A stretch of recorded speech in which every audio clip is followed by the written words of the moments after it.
안녕하세요. 하브르타 가족 여러분. 네, 반갑습니다. 아주 일주일 출발입니다. 네, 유쾌하게 출발하셨죠?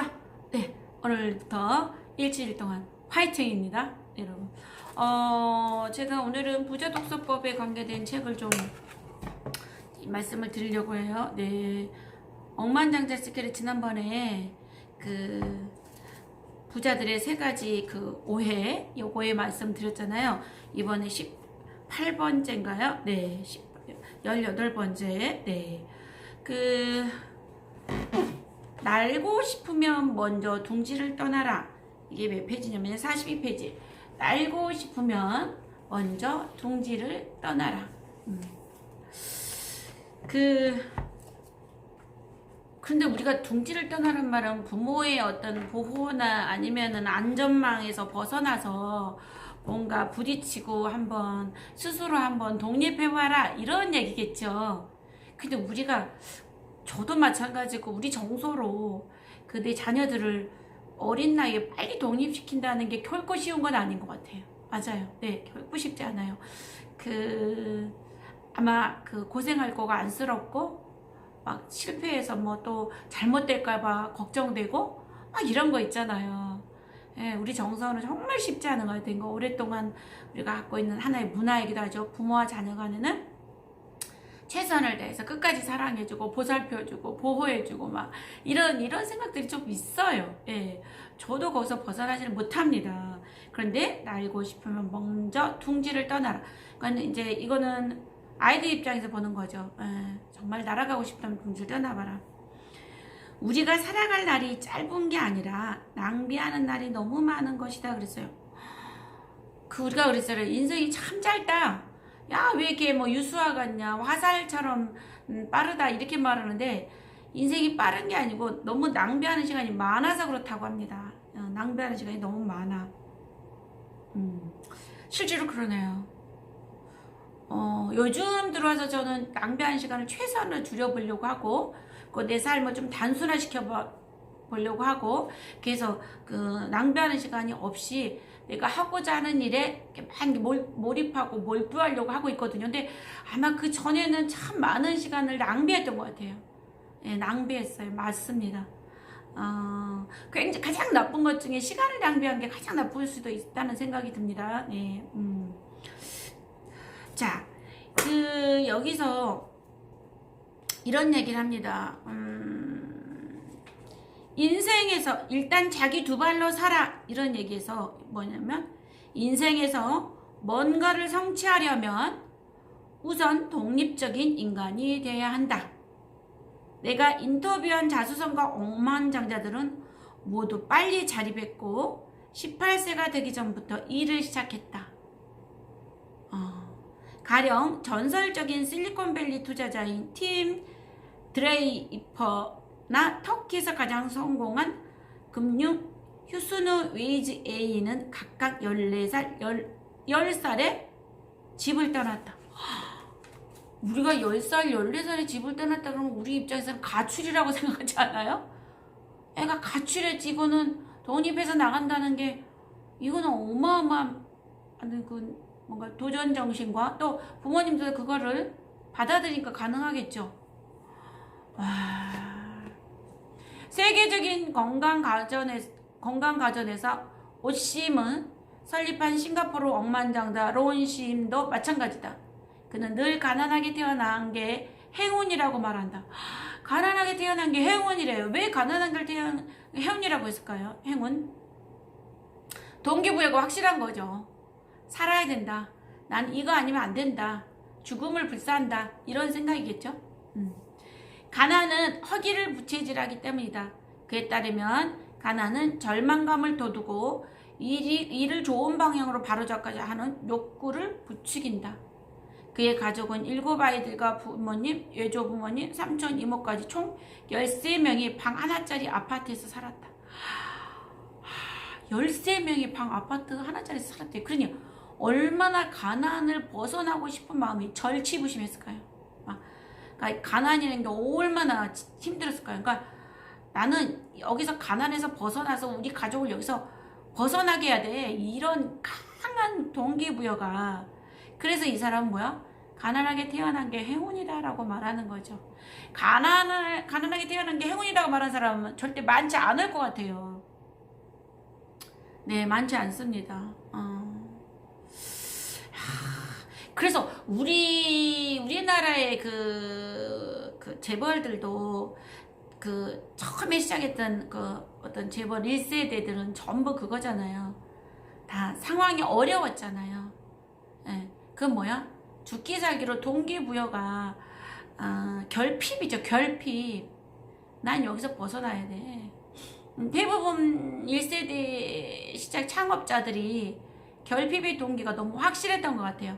근데 어떤가요? 2세대, 3세대 넘어오면서 결핍의 동기가 창업자들만큼 있을 수가 없죠. 그 상황이 절대 아닌 거고 이미 어떤 편안한 어떤 문화적인 여러 가지 혜택을 받으면서 자랐기 때문에 그 창업자가 갖고 있는 결핍의 동기는 절대 쉽지 않을 것 같아요. 그러니까 이런 지금 여기서 나오는 이 사람들도 정말 거의 창업자들이거든요. 창업자들이기 때문에 이런 엄청난 일들을 했던 것 같은데, 그러면 우리 자녀들도 어때요? 스스로 시작하면 그게 창업이죠. 부모가 어떤 이룬 거를 물려준 게 아니고 자기 스스로 해놓으면 그야말로 창업자긴 해요. 그때는 대부분 내가 받지 않은 걸 시작하는 거는 창업이죠. 창업. 이런 사람도 있어요. 팀 드레이퍼가 이랬어요. 10살이 되기 전부터 일을 했대요. 팀 드레이퍼는 어머니에게 집안일을 얻어하며 1분의 1페니씩 돈을 받았대요. 얼마나 어떤 일을 했을까요? 1분의 1페니씩이면. 그렇게 해서 그는 투자자로서의 경력을 시작할 수 있었대요. 모은 돈으로 9살 때에 아버지의 도움을 받아 주식 한 주를 샀대요. 한 주가 시작이에요. 한 주. 주식 한 주. 한 2, 3주 전에 존니 대표께서 메리츠 자산운용 대표 존니 대표께서 어디서 그랬잖아요. 애기들 어렸을 때부터 애들에게 주식을 사게 해라. 뭐 용돈을 받거나 선물 뭔가 세뱃돈을 받거나 이런 걸 다 주식에 투자하게 해라. 이게 맥락이 틀리진 않은 것 같아요.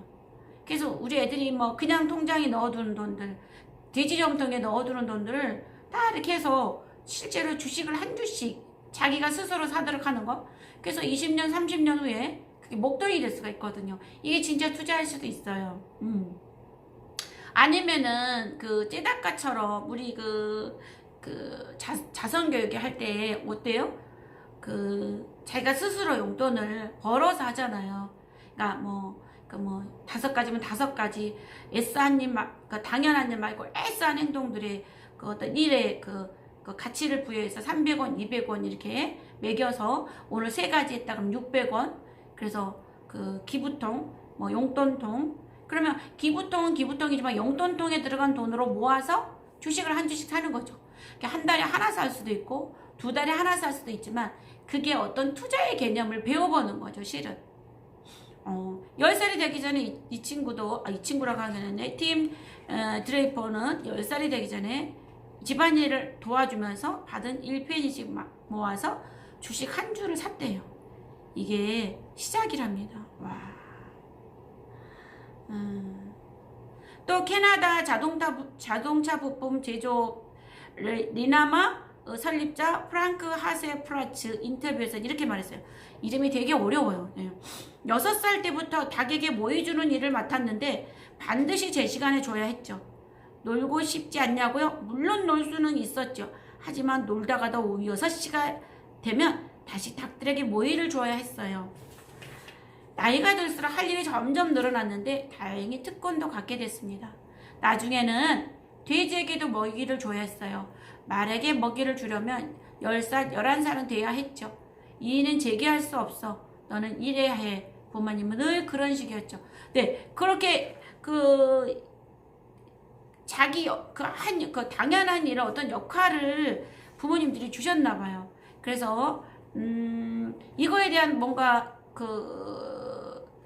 저기를 받았겠죠. 이렇게 열심히 매일 똑같은 시간에 했으니까 그것들을 모아서 뭔가 여기서 이분은 일을 해야 되는 그런 것들을 배웠다는 거죠. 나 여기 또 어떤 분이 이렇게 있어요. 파리소토는 6살 때부터 돈을 벌었다. 매일 저녁을 먹었는데 2시간씩 옥수수를 옥수수대에서 뽑고 남은 줄기로 밀집 담배라는 것을 만든 뒤 25개씩 포장했다. 6살 때부터 당연히 이렇게 어떤 옥수수 자루에다 옥수수대를 그 줄기를 뽑아서 이렇게 만들어서 넣는 포장하는 이걸 해서 돈을 받았대요. 그러니까 이게 돈의 개념을 정확하게 어렸을 때부터 알려준 거예요. 그러니까 노동을 안 해도 부모가 돈 주고 뭐 아무것도 안 해도 뭐 사주고 아무것도 안 해도 비싼 물건을 뭐 덜컥 내 앞에 갖다 주고 이런 개념이 아니고 노동을 통해야지만이 돈이 들어오는 거를 배우게 시켰다는 거죠. 이건 정말 대단히 중요한 얘기인 것 같아요. 그 어렸을 때부터 이거를 연습을 시킨 거죠. 그러니까 우리 자녀들에게도 이런 아주 어렸을 때부터 빨리 독립을 시키는 거, 자기 용돈도 벌어 쓰고 하는 빨리 독립을 시키는 그런 것들을 해야 된다는 거죠. 네, 맞습니다. 해야 됩니다. 그래서 노동의 대가를 알고 그 다음에 그 노동의 대가를 받은 돈을 어떻게 투자할 것인가, 아니면 내가 어떤 어떤 삶의 어떤 뭔가 하는데 써야 될 것인가, 이것도 고민하면서 일부 투자하고 일부 용돈으로 쓰고 그 다음에 일부는 자선도 하는 굉장히 중요한 어떤 그런 일들을 어렸을 때부터 한다는 건 되게 중요한 것 같아요. 네, 오늘도 자 억만장자 시크릿에 대한 이야기를 잠깐 나눠봤습니다. 날고 싶으면 먼저 둥지를 떠나라 해서 빨리 독립적인 인간이 돼야 된다. 어떻게? 어렸을 때부터 이런 노동을 통해서 자기 경제활동, 그 다음에 투자하는 방법, 그 다음에 자선까지 할 수 있는 이런 것들을 부모님들이 환경을 만들어줘야 된다. 환경을 설정해줘야 된다. 이런 얘기했습니다. 네, 또 다음 시간에 좋은 내용으로 찾아뵙겠습니다. 감사합니다.